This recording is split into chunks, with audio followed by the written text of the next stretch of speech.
प्रणाम। मैं हूँ पृथा, ड्रीम्स फैब्रिकेटर्स की तरफ से, और आज हम गायनी नेचुरोपैथ निधि कंसल से वुमेन एम्पावरमेंट के बारे में कुछ क्वेश्चंस पूछेंगे, कुछ समझेंगे।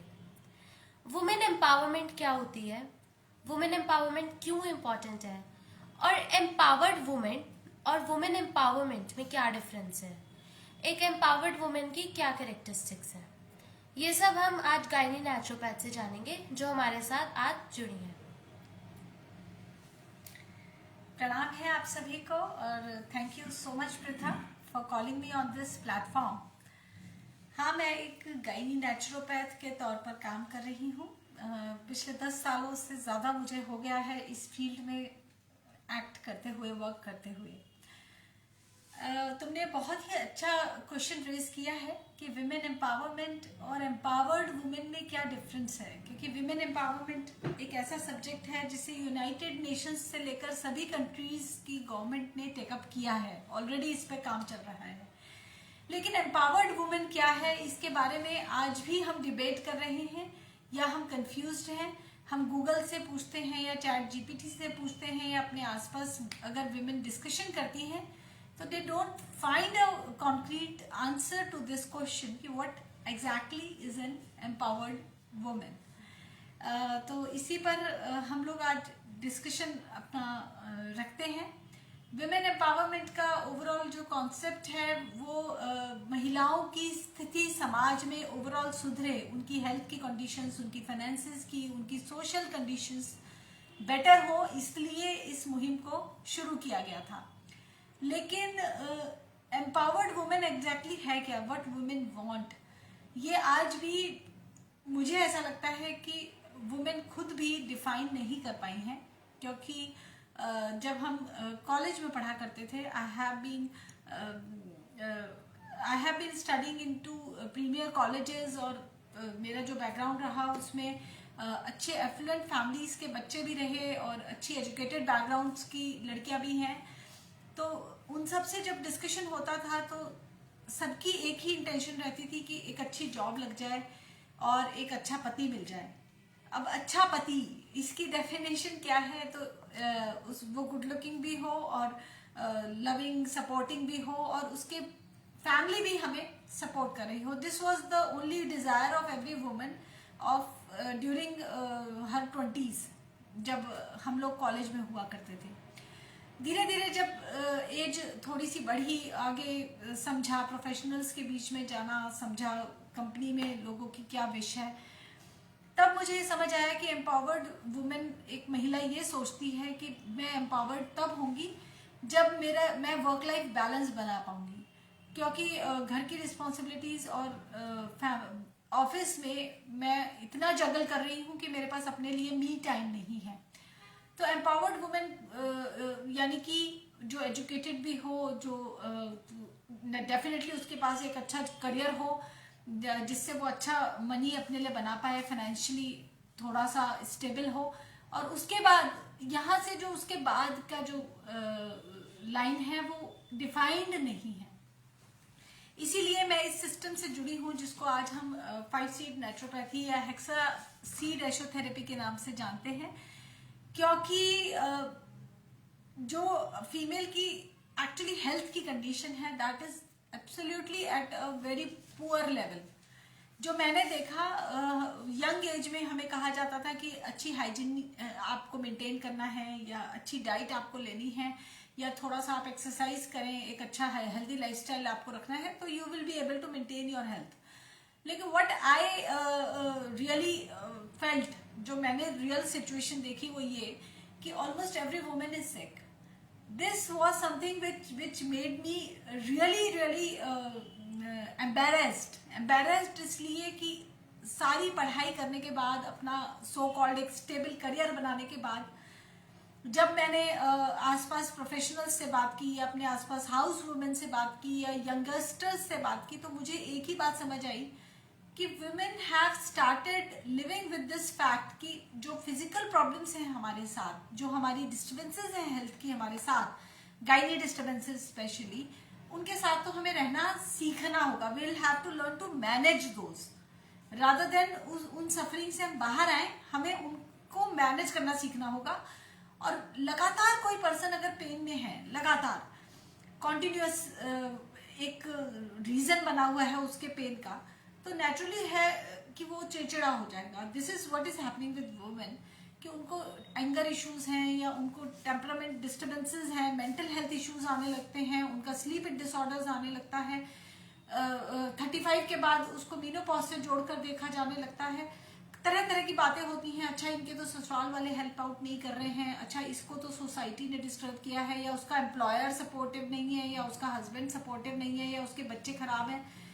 But the fact remains is that every women, yes, this is entirely disturbing, but the fact was, and it is still is, कि almost every woman on this planet earth is suffering with a lot of health problems, जिसकी वजह से उसको mental health problems भी आ चुकी हैं, उसको spiritual health problems भी हैं, और वो put together she is not able to enjoy whatever she has. ये रूरल एरियाज में, अर्बन एरियाज में, मैंने यूरोप में एक बिल्कुल सेम कंडीशन देखी।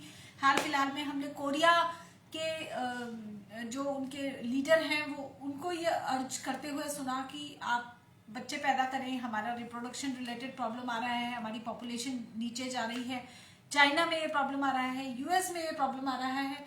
दैट सिंपली शोज, हम लोग ये एक एस्पेक्ट देख रहे हैं कि महिलाएं शादी नहीं करना चाहती हैं, बच्चे पैदा नहीं करना चाहती, बट द फैक्ट रिमेन्स कि almost every women is so disturb with her own life. उसे अपनी ही लाइफ इतनी डिस्टर्बिंग लग रही है कि वो किसी और लाइफ को इस दुनिया में लाने के लिए तैयार नहीं है, और अगर ला भी रही है तो उसकी टेक केयर बिल्कुल भी नहीं कर पा रही है। करना भी चाहती है तो उसे पता नहीं लग रहा कि क्या करना है। अगर वो फिर भी करना चाहती है तो उसकी हेल्थ या उसके आसपास की कंडीशंस उसको सपोर्ट नहीं कर रही हैं। तो what exactly is an empowered women, ये क्वेश्चन एक बहुत बड़ा हमारे सामने खड़ा है। वुमेन एम्पावरमेंट के लिए हम क्या करेंगे जब हमें पता ही नहीं कि एम्पावर्ड वुमेन क्या है। पिछले साल की बात है, ये शायद साल 2023 या 24 की बात है, मुझे लगता है 2023 की बात है। पार्लियामेंट में, भारत की पार्लियामेंट में एक क्वेश्चन उठा कि महिला बेटी बचाओ बेटी पढ़ाओ अभियान जो चलाया गया भारत सरकार के द्वारा, जिसका पता नहीं कितने ही करोड़ों का बजट था, उस अभियान के तहत एक्चुअली महिला विकास मंत्रालय ने किया क्या। Women and child development ministry है एक भारत में, उस मिनिस्ट्री के तहत एक प्रोग्राम चलाया गया है बेटी बचाओ बेटी पढ़ाओ, जिसको मुझे लगता है कि 10 साल तो हो चुके हैं इस प्रोग्राम को चलते हुए। और एक क्वेश्चन रेज किया गया कि इस प्रोजेक्ट के तहत आखिर किया क्या गया है गवर्नमेंट ऑफ इंडिया के द्वारा। तो ये बात निकलकर सामने आई कि 70% से ज्यादा बजट सिर्फ और सिर्फ प्रमोशन में, एडवर्टीजमेंट्स में खर्च किया गया। हमने सिर्फ एडवर्टाइजमेंट्स दिए हैं कि बेटी को बचाओ बेटी को पढ़ाओ, बेटी को बचाओ बेटी को पढ़ाओ। We are just trying to create an awareness कि बेटी को जिंदा रखो। पर एक जिंदा लड़की जिंदा रहना ही नहीं चाहती, या वो जिंदा होकर अगर सफर कर रही है, तो what exactly are we leading to.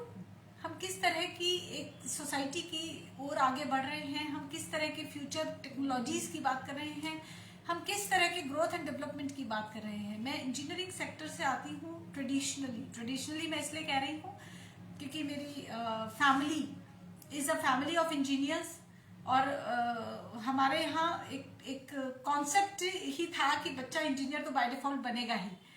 तो I was also a software engineer. मैं एमटेक मैंने किया था आईटी में, मल्टीनेशनल कंपनी में। मैंने रहकर वहाँ देखा कि सिचुएशन बहुत खराब है। फिर अब्रॉड रहने का मौका मिला, वहाँ मैंने देखा कि women are not able to conceive. एक महिला अगर प्रेग्नेंट होती है तो हमारे लिए ये एक न्यूज है, एक सेलिब्रेशन है सोसाइटी, पूरी सोसाइटी के लिए, क्योंकि 1000 में से शायद एक महिला प्रेग्नेंट हो रही है, या शायद उतनी भी नहीं। तो they were actually celebrating the pregnancy like anything. मेरे लिए ये हैरानी की बात थी क्योंकि मैं इंडिया से आ रही थी, मैं 18 साल पुरानी बात कर रही हूँ। लेकिन आज ये सिचुएशन कमोबेश इंडिया में भी है, भारत में भी है। हम लोग फर्टिलिटी पर बात कर रहे हैं, हम लोग वुमेन एजुकेशन पे बात कर रहे हैं, हम लोग फाइनेंशियल स्टेबिलिटी पे बात कर रहे हैं, लेकिन हम एम्पावर्ड वुमेन एग्जैक्टली है क्या, इस पर बात करने को हम तैयार ही नहीं है, क्योंकि हमें पता ही नहीं है कि what exactly an empowered women is.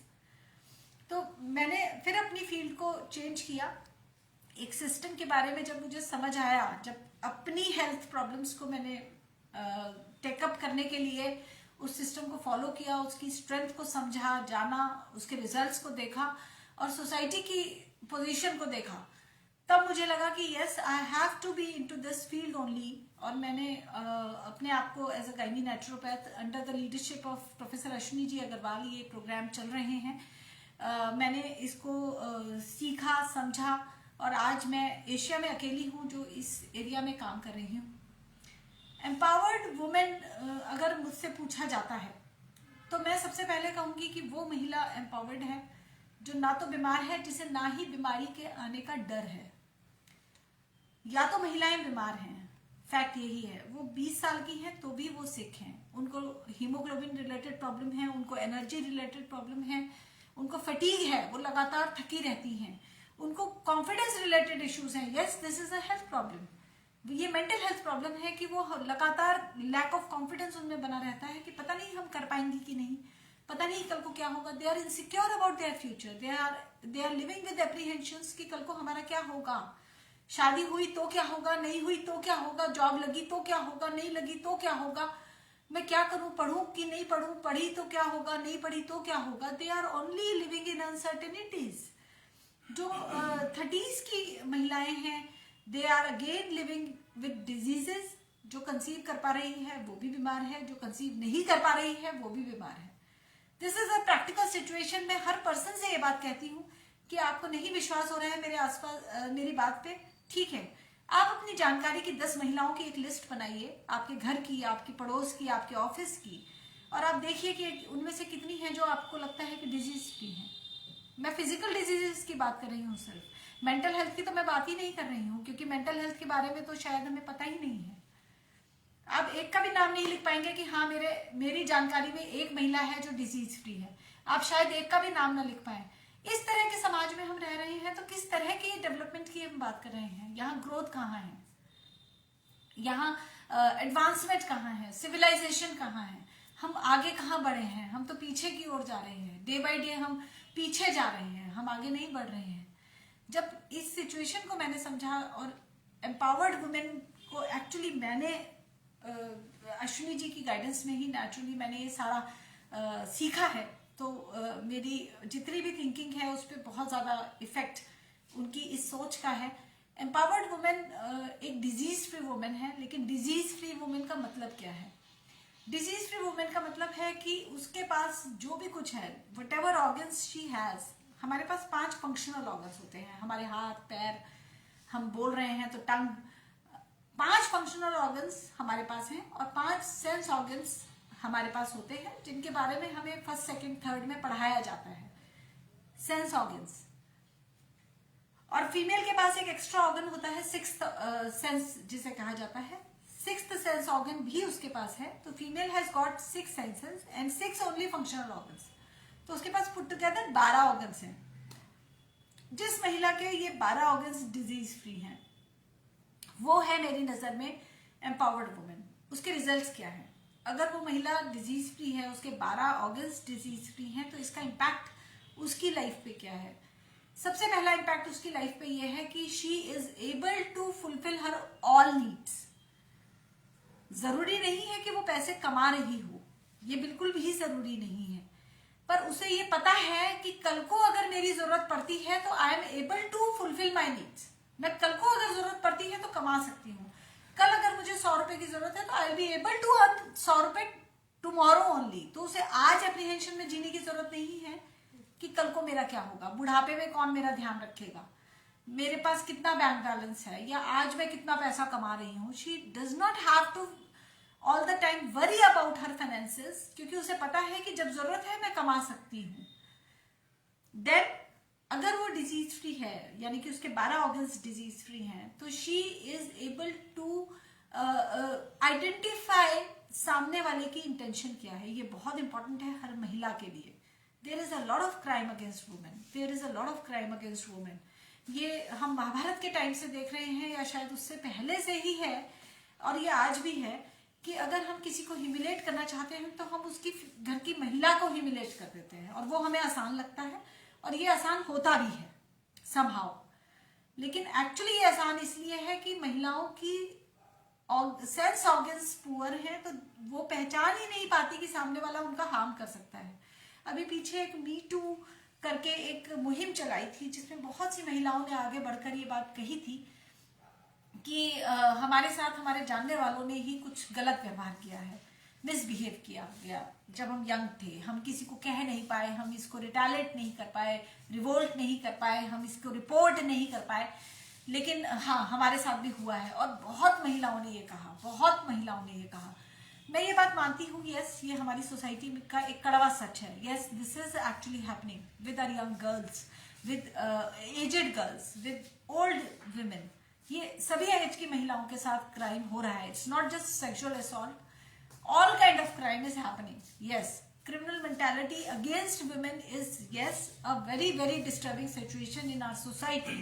But अगर इसको हटाना है तो महिलाओं को खुद ही आगे आना होगा। टाइकोंडो से कुछ नहीं होगा। आई एम सॉरी टू से, हम कुंफू सीख लें, हम टाइकोंडो सीख लें, या हम चिली स्प्रे रख लें, या हम अलार्म रख लें, हम पैनिक बटन लगा लें। I am sorry to say these are things are not at all going to save us from any kind crime which is going to happen the next moment. हमें अपनी senses को इतना cultivate करना ही होगा कि हम ये भांप पाए कि ये हमारे लिए रिस्की सिचुएशन हो सकती है, ये पर्सन हमारे लिए डेंजरस हो सकता है, चाहे वो हमारा एम्प्लॉयर है, चाहे वो हमारा फैमिली रिलेटिव है, चाहे वो हमारा नेबर है, चाहे वो हमारा ऑटो वाला है, चाहे वो हमारा कोई भी है, कोई भी है। एक फीमेल ये बात जान सकती है कि मेरे लिए ये पर्सन ठीक नहीं है, मेरी फैमिली के लिए ये पर्सन ठीक नहीं है। क्योंकि फीमेल जब मैं बोलती है तो वो जब मैं कहती है तो उसकी फैमिली भी उसके साथ अटैच्ड है।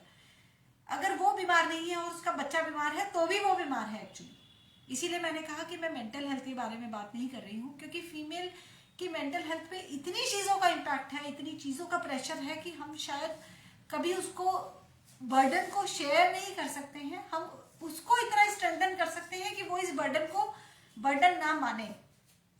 हमें महिलाओं की स्ट्रेंथ को बढ़ाना है, तो एम्पावर्ड वुमेन का मतलब ही ये है कि उसके 12 ऑर्गन्स ठीक से काम कर रहे हैं, कंप्लीटली फंक्शनल हैं। उसके फंक्शनल ऑर्गन्स और उसके सेंस ऑर्गन्स अगर टोटली फंक्शनल हैं तो एक वो किसी भी तरह की चीटिंग, किसी भी तरह का डिसेप्शन, धोखाधड़ी पहचान सकती है, तो उसके साथ किसी भी तरह का धोखा नहीं होगा। क्रिमिनल मेंटालिटी उसके अगेंस्ट फल फूल नहीं पाएगी, कल्टीवेट नहीं कर पाएगी। एक दिन में क्राइम नहीं होता। होता क्या है कि कुछ दिन लगातार देखा जाता है, अच्छा ये फीमेल यहाँ से जा रही है, यहाँ से आ रही है, फिर कोई पर्सन उसका ही जानने वाला उसके अगेंस्ट कुछ क्राइम करता है। कई बार रैंडमली भी होता है, जैसे निर्भया कांड हुआ था। Yes it is a very painful thing to discuss, but अगर महिलाओं की सेंसेस फुल्ली डेवलप्ड है तो the moment you are stepping in to a dangerous situation आपको समझ आ जाएगा कि नहीं, I am not suppose to step here, मुझे यहाँ नहीं आगे बढ़ना है, मुझे इस कमरे में नहीं जाना है, मुझे इस बस में नहीं जाना है, मुझे इस जगह पे नहीं जाना है, मुझे वहां नहीं होना है। उसको खुद से समझ आएगा अगर वो अपनी सेंसेस पे काम करे।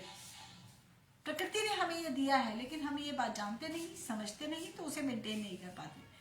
सिमिलरली हम क्योंकि अपने आप को मेंटेन नहीं कर पा रहे हैं तो हमारे फंक्शनल ऑर्गन्स वीक होने लगते हैं और हमें बुढ़ापे का डर सताता है। 30 की महिला भी ये सोचती है कि 60 के लिए बचा के रखो। हर एज की फीमेल ये सोच रही है कि फ्यूचर मेरा सिक्योर हो जाए किसी तरह। कैसे सिक्योर होगा इसकी डेफिनेशन उसके पास खुद ही नहीं है। तो there is nothing, no solution other than कि अपने ऑर्गन्स को डिजीज फ्री रखा जाए। पहले ये जाना जाए कि मेरे पास है क्या, एंड देन उसको डिजीज फ्री रखा जाए totally. No other solution is possible for women empowerment. Yes, we have got technologies, therapies, systems now totally हमारे पास available हैं, but the thing is कि फीमेल के पास ये डिजायर होनी चाहिए, ये इच्छा होनी चाहिए कि मुझे अपने आप को डिजीज फ्री रखना है। कुछ पोएम्स हैं जो हम गाते हैं, नॉर्मली हम लोग इन्हें मेडिसिन की तरह यूज करते हैं अपने सिस्टम में। तो मैं आप लोगों के साथ कुछ शेयर करना चाहती थी, क्योंकि हेक्सासीड एशोथेरेपी या 5 सीड नेचुरोपैथी जिस सिस्टम को हम लोग यूज कर रहे हैं ये तत्वों पर आधारित है, 5 तत्वों पर आधारित है। तत्व बैलेंस बैलेंसिंग इसमें करते हैं, जिसमें आकाश तत्व का बहुत इंपॉर्टेंट रोल रहता है। तो ये पोयम है, बहुत सारी पोयम्स हैं जो थोड़ा थोड़ा एक्सप्लेन करती हैं चीज़ों को, और इनको गाया भी जाता है फॉर हार्ट बीट मॉड्यूलेशन, यानी कि अपने आप को डिजीज फ्री करने के लिए भी हम इन पोयम्स को गाने की सलाह देते हैं। पर्टिकुलर डिजीज में पर्टिकुलर पोयम गाने की सलाह दी जाती है। तो ये एक पोयम है Krishnansh molecule Depp, Krishnansh molecule ज्ञानिता bye भोगवान जी। पानी बने ना कृष्णांश के बिना, धरती चले ना कृष्णांश के बिना। कृष्णांश क्या है? द एनर्जी ऑफ एयर, जो हवा हम इनहेल कर रहे हैं, एक्सहेल कर रहे हैं, प्राणायाम जैसे हम करते हैं, तो जो एनर्जी है एयर में उसे कहा जाता है कृष्णांश। पानी बने ना कृष्णांश के बिना, धरती चले न कृष्णांश के बिना, सूर्य जले न कृष्णांश के बिना, पूर्णिमाए न कृष्णांश के बिना, ऊर्जा बने न कृष्णांश के बिना, हवा चले न कृष्णांश के बिना, शुक्र बने न कृष्णांश के बिना, सृष्टि चले न कृष्णांश के बिना। यानी कि हवा की ऊर्जा, एनर्जी ऑफ एयर, इसको यूटिलाइज करना हमें सीखना पड़ता है, और इसको सीखने के लिए हम convert your breath into medicine, CBM technology use करते हैं। वो आप कहीं भी किसी भी निष्ठा योग सेंटर से सीख सकते हैं, आप मुझसे कांटेक्ट कर सकते हैं। बहुत 10-15 मिनट की ट्रेनिंग है ये, सीखने में ज़्यादा समय नहीं लगता। We have got measurement systems also, जिससे हम ये मेजर कर पाएं कि हमें कितना बेनिफिट इस मेडिसिन का होने लगा है। तो utilising the energy of air, ये पहला स्टेप है जिससे हम अपने ऑर्गन्स को डिजीज फ्री करना शुरू करते हैं। ये पहला स्टेप है, बेसिक स्टेप है। मुझे लगता है कि ये हमें स्कूल लेवल पे सिखाना चाहिए, बच्चों को, सबको। Entire population needs this, utilising the energy of air, converting breath into medicine. अपनी ही सांस को अपने लिए दवा बनाना सीखना। हर मिनट, हर सेकंड हम सांस ले रहे हैं, पर वो सांस कैसे अब हम अपने लिए दवा बनाएं, ये हमें सीखना है। एक और पोयम है देन लिंग का ज्ञान, भोगवान अश्विनी जी द्वारा। ये इसलिए मैं गा रही हूँ क्योंकि फीमेल्स को एक बहुत ज्यादा कॉम्प्लेक्स मैंने देखा है, एक उनका मेंटल ब्लॉक रहता है कि मैं किसी को कुछ क्यों दूं जब मुझे बदले में कुछ नहीं मिल रहा, और ये उनको रिलेशंस में बहुत ज्यादा डिस्टर्ब करता है। फीमेल ही रिलेशंस चाहती है, वही चाहती है कि शादी करना है, बच्चे पैदा करना है, दोस्ती करना है, सोशलाइजिंग करना है, नेटवर्किंग करना है, एंड देन वो ही परेशान होती है कि मैंने इतना इन्वेस्ट किया, सामने वाले ने मेरे को कुछ दिया नहीं। तो ये एक कंफ्यूजन दूर करने के लिए है देन लेन का ज्ञान। इंद्र को वज्र मिला जब, दधीची की अस्थि दान, एकलव्य ने दिया अंगूठा, पाया मरता का वरदान, बरब्रीक ने शीश दिया तो, कहलाया वो खाटू श्याम, पार्थ के प्राणों के बदले, घटोत्कच ने त्यागे प्राण, पार्थ के प्राणों के बदले, घटोत्कच ने त्यागे प्राण। इसमें यही बताया गया है कि जब दिया किसी ने, दधीची ने जैसे अपने अस्थि को दान दिया, ये हमारी हिस्ट्री है, सनातन संस्कृति से कहते हैं, हालांकि मैं इसे इतिहास कहना ज्यादा पसंद करती हूँ, जिससे हम बहुत कुछ सीख सकते हैं। जब भी कोई कुछ देता है तो इट्स एंटायर डेडिकेशन, वो दे रहे हैं, समर्पण। किसको समर्पण करना है ये आपका जजमेंट होना चाहिए। आप गलत पर्सन को, नॉन डिजर्विंग को समर्पित नहीं हो सकते, लेकिन वंस यू आर डिसाइडिंग कि अब मेरे को समर्पित होना है, तो you have to do that completely, without wishing कि मेरे को ये मिलना चाहिए या बदले में क्या मिलेगा। तो आप वो पा जाते हैं जो आपने कभी सोचा भी नहीं होता है, यानी कि happiness, enjoyment, fulfilment of life, जिसे कहते हैं परिपूर्ण हो जाना। ये तभी हो सकता है जब फीमेल अपने आप को डिजीज फ्री करे और बेसिक से चीजों को समझे कि समर्पण अगर करना भी है, अपने आप को समर्पित करना भी है, तो who should be the one, किसको? नॉन डिजर्विंग को नहीं होना चाहिए, डिजर्विंग को ही होना चाहिए। लेकिन once you are giving yourself to anybody या giving anything to anybody, then it should be pure, it should be complete, it should be without any hesitation and without